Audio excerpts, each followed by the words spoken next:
The Zambezi River Authority was established as a corporate body on the 1st of October 1987 by parallel legislation in the parliaments of Zambia and Zimbabwe under the Zambezi River Authority Act to be responsible for the management of the Zambezi River, which flows between their common borders. ZARA is mandated to maintain the Kariba Dam complex and any future dams or infrastructure on the river forming the border between the two countries. The authority has a business approach to the management of its affairs, whilst as an entity it is non-profit making, geared to the provision of services for benefit of the two nations.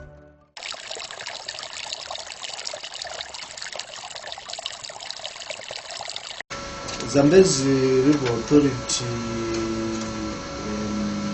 came into being in 1st of October 1987, and it succeeded what we call Central African Power Corporation, in short, which we used to call CAPCO. The Central African Power Corporation had a more diverse portfolio than the Zambezi River Authority. In that, Zambezi River Authority is now specifically looking after the Zambezi River as well as the dam between the two, what we call contracting states. But it has foregone the electricity utility operations to the two utilities for the two countries. So that is the difference between the Zambezi River Authority and the Central African Power Corporation. The Zambezi River Authority is co-owned by Zambia and Zimbabwe. That in itself tells you that there's a great partnership that is in existence. You see, the Zambezi River plays a very big pivotal role in not just the production of electricity, but in the social and economic lives of people who live along the river and even beyond. Our power through the Kariba Dam, and there are many other tributaries of the Zambezi, like the Kafiwe, where we have the hydro power stations that are coming up, like the Batoka. Zambia and Zimbabwe recently actually signed an MOU to put up a power hydro plant at Batoka on the Kafiwe River, which is a tributary of the Zambezi. So our relationship, we don't view the Zambezi River Authority as an outside entity. We view the Zambezi River Authority as our organization, which we are utilizing, which we are working with to ensure that we meet the needs of our people in many areas of their lives.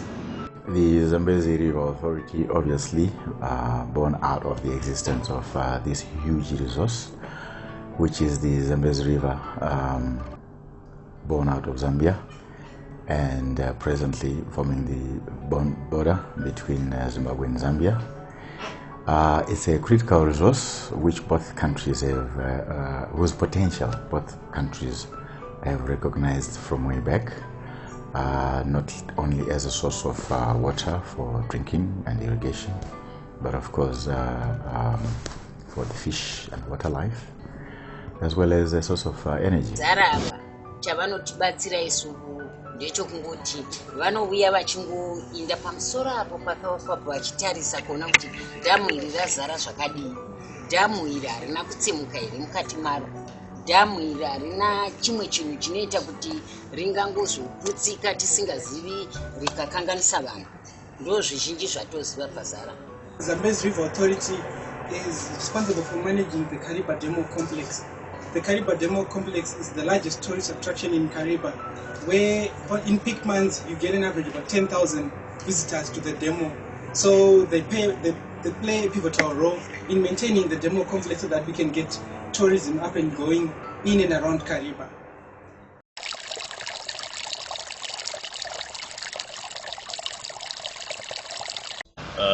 We know the dam was constructed in the late 50s and impounding it was full to capacity in 1963.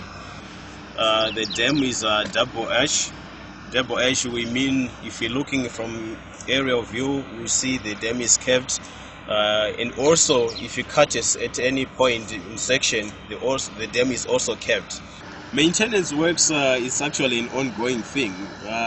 Like right now, from end of 2011 into early 2012, we were working on gate number 2, the lintel of gate number 2. We finished that.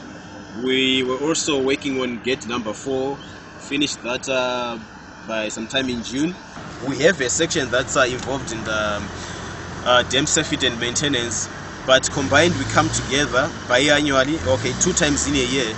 We inspect the dam and we go at any other part of the dam. We check whether it's still performing according to expectations.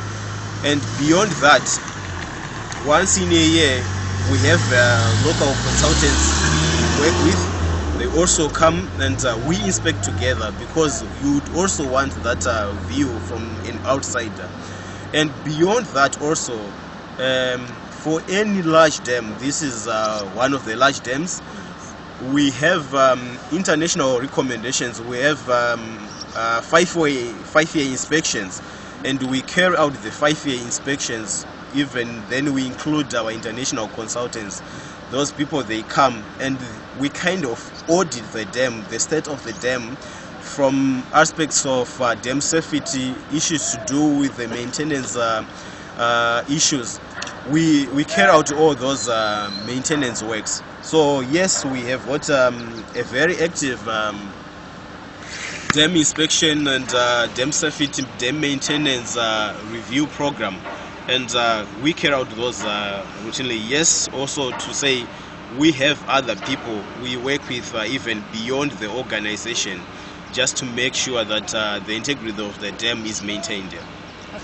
One challenge we have about Kariba Dam is a phenomenon called Alkali aggregate reaction, and this is actually a chemical reaction that takes place between the silica in the aggregate that you use to make the concrete. In this case, the rock that was used to make the concrete, it had large amounts of the silica, and then the cement that also you use to make the concrete, the hydroxides in the cement that you use, they react with the silica, and this chemical reaction, it causes some kind of a gel to form within the concrete, and it results in the expansion of the concrete itself in terms of volume. It may be something you cannot see, but it actually happens. Through monitoring, then you can pick that there is something, actually the concrete is increasing in volume. So that's one of the challenges we have on Kariba Dam.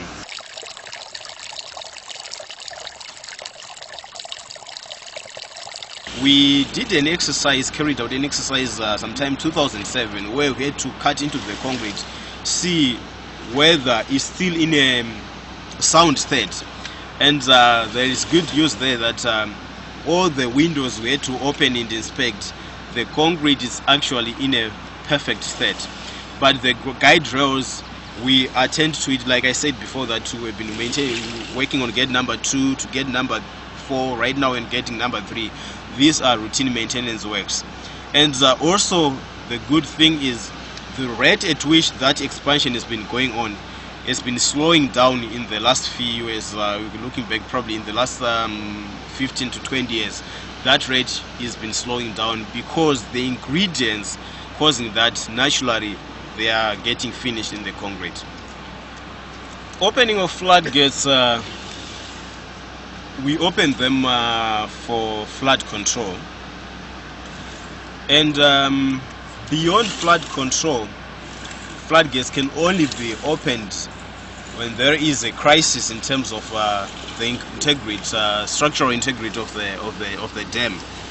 But we have never had that, and I don't foresee that in the near future. So opening of floodgates, in this case, we only open for flood control. I know that there are other professionals interested in seeing tourists coming. But one gate here, it discharges 1,500 cubic meters per second. This is 1.5 million liters per second. And if you look at 1 hour, multiply that by 3,600 and just see if you open one gate for 1 hour, how much are you going to lose in terms of water. Then you realize that opening of floodgates, like I said before, it has to be for the purpose of flood control, or if there is a crisis in terms of the structural integrity of the dam, but not what can I say? I'm trying to find the right word, but not for the purpose of saying attracting people to the dam. Yeah. By coincidence, when the gates are open, of course we all love it, but at the same time also, as an organization, we look at issues beyond just opening of the floodgates. Issues to do with our plunge pool here, which is this pool you're seeing just behind me. We look at that. Do we want to let water into the pool? Because you come today, you say, I would want to see 6 gates open. But to the organization, do we want to see that? Do we want to spray the south bank? Like I said before, that we have a problem with the rock on the south bank, because if you open the gates, they will actually spray that. So those are the issues we look at as an organization.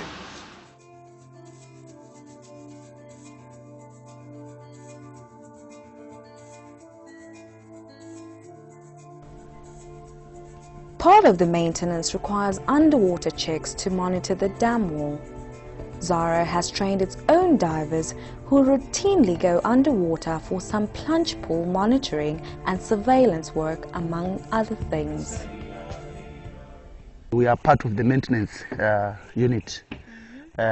We do surveys like guide rail surveys, plunge pool surveys, and mooring inspections, like what you have seen on what we have been doing. That's the basic of diving when we do the jobs. All right. And are you is there a group of scuba divers in your organization or in this area? How many scuba divers are there? We are the 2 divers who were trained 2 years ago, and we are still going on courses to widen up the diving arrangement in ZRA. Before this dam project began, the area was virtually underdeveloped and inhabited only by sparsely distributed communities of about 57,000 Tonga people, whose lifestyle depended on the river. Over $10 million was spent in resettling the human population, but emphasis was on saving and resettling 4,914 animals and reptiles between 1958 and 1962.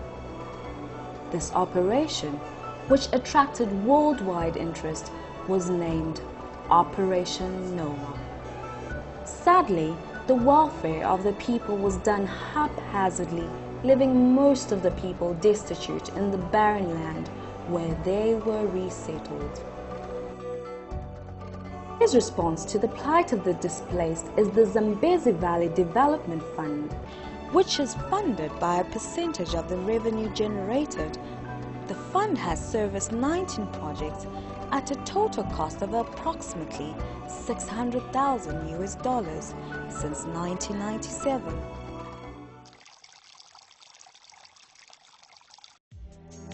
Ma irrigation schemes anoitwa fund ne Zambezi River Authority anosvika 7.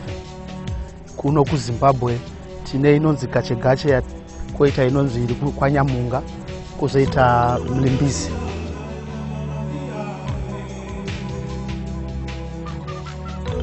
Then ku Zambia tine inonzi ni Situ, Kandabwe.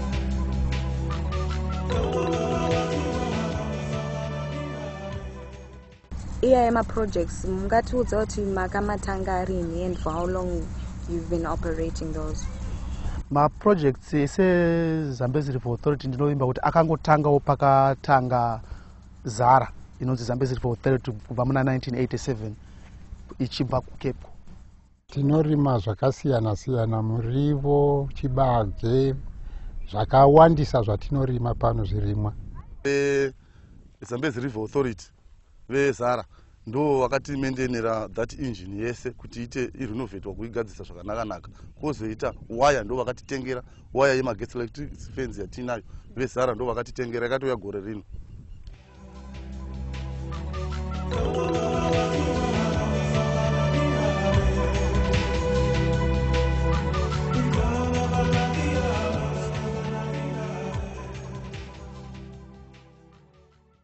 Apart from power generation, Lake Kariba has created secondary industries that continue to benefit the host communities, like fisheries, hotels, and other recreational activities.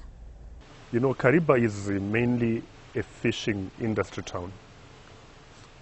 A lot of fishing goes on, and one of the major events is obviously the Kariba Invitational Tiger Fishing Tournament. Now, just by that tournament coming into Kariba, there are a lot of things which the community benefits from. Firstly, apart from the publicity, the creation of jobs in the fishing industry, the creation of jobs in other industries like boat making, the transport, and the like. With the creation of Lake Kariba, opportunities were available to develop a commercial fishing industry, together with tourism and water sports. The national parks and game reserves along the lake shores have tremendous tourist potential. However, the lake also produced a problem through the water hyacinth weed, which made a mysterious appearance on the surface of the lake in 1959. Zara is greatly involved in environmental management, as proved by the flourishing flora and fauna along the river's basin.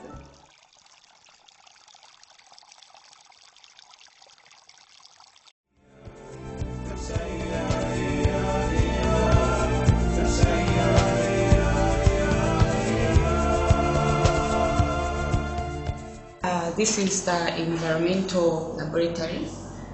This is where we do the analysis of the samples that we collect from the Lake Kariba, even in the Zambezi River, the lower Zambezi, even the upper Zambezi.